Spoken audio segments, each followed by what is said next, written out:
Okay, so we begin this video by seeing this awful Snapchat filter that just multiplies your face. And the reason I'm bringing this up is because it's a new multiplier that we're going to be looking at in Unit 4. And what we're going to be taking a look at is the money multiplier. It talks about money creation. So as we watch in that fantastic TikTok video, that when we're talking about creating more money, we're not increasing the money supply by printing more money. That is a role of the Treasury. The Federal Reserve, what they do is they put more money in circulation and pull more money out of circulation to influence the money supply. Okay, so what we're going to take a look at here is the old method of fractional reserve banking that uses limited reserves. And later on, we'll take a look at how after 2020 and the COVID-19 pandemic, we now switch to an ample reserve system. But it's good to explore the old and compare it to the new because they can always adjust and make changes to go back to the previous system that we're going to be taking a look at here in this video. So with fractional reserve banking, think about this as It's a Wonderful Life at the beginning of the movie with George Bailey, where everyone's coming to the bank and they want to withdraw their money. What's the problem? The bank doesn't have any of their money. Why? Well, the banks are kind of like a business, right? They need to make money. How do they make money? By loaning out your money and collecting interest on it. But then the problem is that if they loan out all the money and they don't have anything on reserve for people to come back and withdraw their money, then they're out of luck. So how did the federal government step in and change this? Well, after the New Deal, Great Depression, FDR, we see the FDIC, the Federal Deposit Insurance Corporation, that is going to insure your money. I think it's up to $250,000. Also, it's going to require that banks keep some money on hand for liquidity purposes in the event that people want to pick up money, right? They also are going to have requirements of having owner's equity in a bank, meaning that the owners of the bank actually have to put some of their own stake in the company, put some of their own money in the company to have a little bit more incentive to make sure that the bank sticks around and doesn't go belly up, because if it does, then they're losing some of their wealth as well. Okay, so there are two main reserves in a bank. So we have excess and required. So one of the tools of monetary policy is called required reserves. So this just means that it's typically a percentage, right? You'd say, and you'd have to put a certain percentage of a deposit in required reserves, meaning it can't be touched, can't be loaned out. So let's say you have $1,000 that someone deposits. Well, 10% of 1,000 means $100. $100 get put in required reserves, can't be loaned out, meaning the other 900 goes in excess reserves and can be used as loans. And then we're going to be taking a look at what's called the bank balance sheet. So if you go into accounting or even corporate finance, these are terms you're going to be hearing a lot more. Asset is something that you physically own, and liability is something that you owe. So everything, all the physical resources that a business has are either going to be owned outright or they're going to be a liability, meaning that they're paying debt on them until they pay off that debt and it becomes an asset.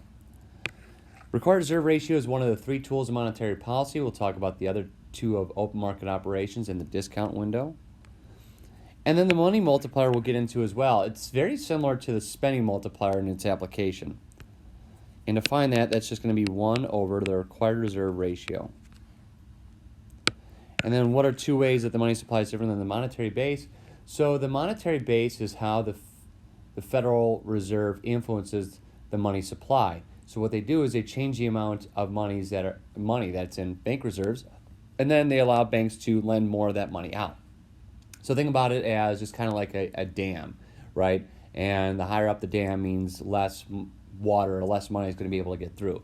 But if you lower it, then you're allowing more water, more money to seep in through the economy. The Federal Reserve is kind of like that stopgate to allow more or less money to enter the economy. So money that's in the monetary base that's kept in bank vaults isn't considered part of the money supply. Why? Because it can't be loaned out. And we'll talk more about how the Fed is able to do that through open market operations and what those entail. So, as we were saying, the Fed, our financial system used to operate under this fractional reserve banking system, where some money had to be put in limited reserves and then the rest required reserves, and the rest was going to be sent out in excess reserves. So, let's just say that we got Joe Jonas. He has $1,000 that he puts in his checking account, and let's say the required reserve ratio is 10%. So 10% of 1,000 is going to be 100. 100 goes in required reserves, meaning it can't be lent out, meaning the other 900 goes in excess reserves and it can be loaned out. And that then creates more economic activity, and we'll see here in a bit. So following this example with Joe Jonas, well, let's call him Bob now, I guess, when we're changing pace. $1,000 in the bank, 10% required reserve ratio, 10% goes in required reserves to meet the minimum, and then we just assume that banks are just going to lend out the rest of the money. So as soon as they reach their minimum in required reserves, everything else goes in excess reserves, and that just means the amount of money that can be loaned out. So if this $1,000 gets put in the bank, 100 gets kept away, and then 900 gets loaned out.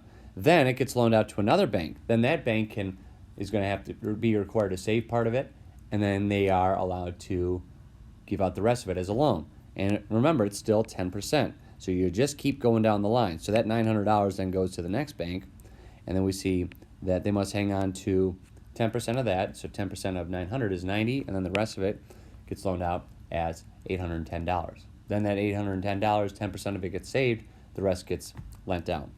So it's just like the spending multiplier. We can go down the whole line and go through all the rounds of spending and saving, or loaning and saving rather, or we can just do the money multiplier, which is just 1 over the required reserve ratio.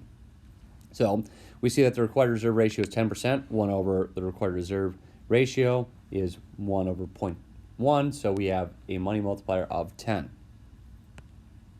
Now what that means is you just multiply the initial change in excess reserves, not the initial change in the deposit, right? The initial change in excess reserves, so that's a change of 900 times money multiplier, we get a change in the money supply of $9,000.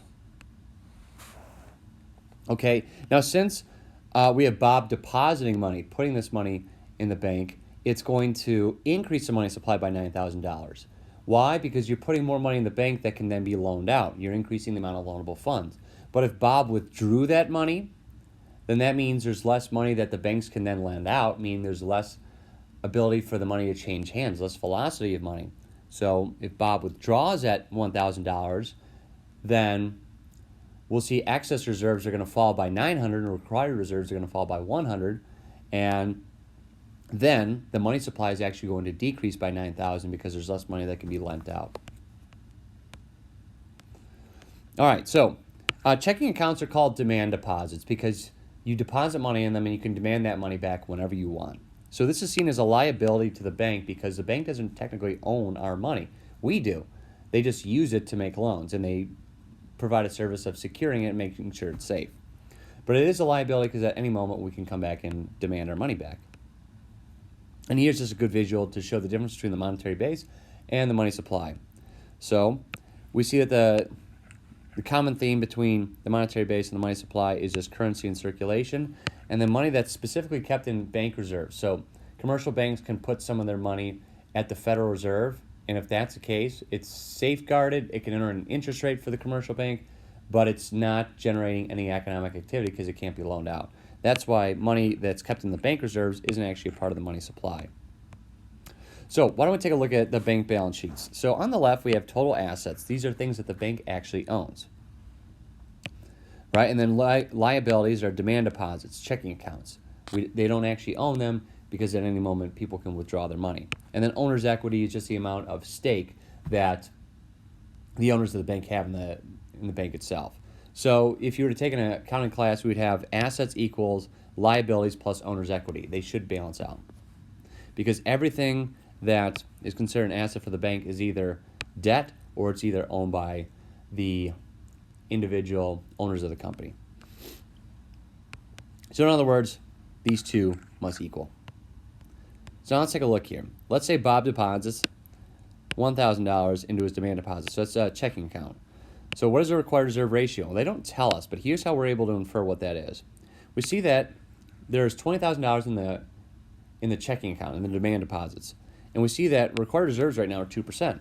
So we just need to figure out what is a fraction of how much of those total checking accounts are actually kept in required reserves. And it's just 2,000 over 20,000. So we see it's the amount of required reserves over the demand deposits. And when we do that, we see that 10% of checking accounts have to be put in required reserves, meaning the rest gets loaned out in excess reserves. We'll just make that assumption for this class. Will the money supply initially increase, decrease, or stay the same. So it's initially not going to change. Why?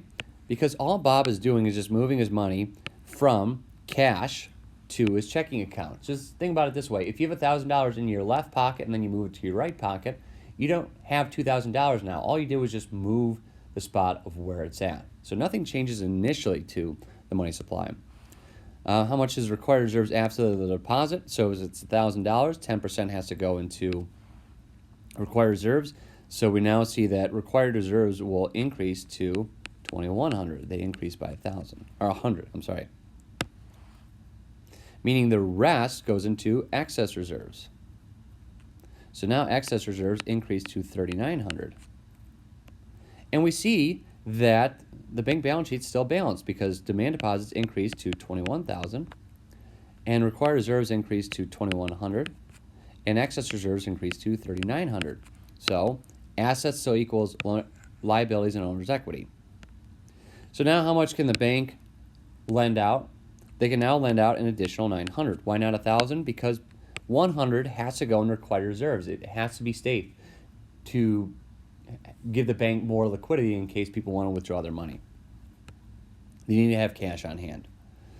And we're going to assume, like I said, we're just going to put away the minimum in required reserves and the rest gets lent out. So excess reserves increase by 900, and then we just multiply 900 by the money multiplier, which is just 1 over the required reserve ratio, so 1 over 0.1, we get 10. 900 times 10, we see that the money supply is going to increase by 9,000. Remember, if we put more money into banks, they now have more money that they can lend out. But if we withdraw money, take money out of banks, they have less money that can be lent out. Thus, it would decrease the money supply, decrease the money that is changing hands because the banks aren't able to lend it out. And we'll take a look at more of these practice problems later on in